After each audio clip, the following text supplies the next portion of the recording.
Bir qabulimga ayol keldi, 35 yosh, shikoyatlari qizish, terlash va jinsiy alohida og'riq va ichki quruqlik.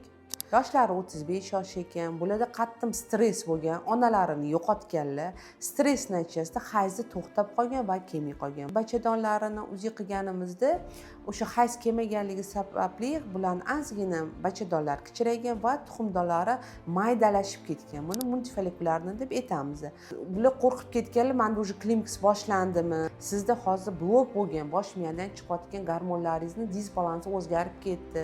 Buni korreksiya qilishimiz kerak va hayz siklingizni tiklashimiz kerak. Hali siz yoshsiz va hayot tarzingizni hali yaxshilashimiz kerak deb ularga ancha psixologik tushuntirib, hamma narsani isbotlab tushuntirgandan keyin analizlar topshirildi va bularni 3 oy ichida davoladik, hayz siklarini tikladik va bularda o'sha qizish, terlash kamaydi sekin va kechki uyqularini yaxshiladik va endi keyingi etapimiz ozdirish etapi bo'lyapti. Chunki ozgina 5 kilo vес yiqqan ekanlar, bularga og'irlik qilyapti. Shuning uchun aziz ayollar, agar sizda ham shunaqa stress bo'lib, hayzingiz to'xtab qolsa, tezda ginekolog ko'rigiga borishingiz kerak. Buni sababini topib, yechimini tezroq bilib va sizga kerakli davoni boshlashimiz kerak.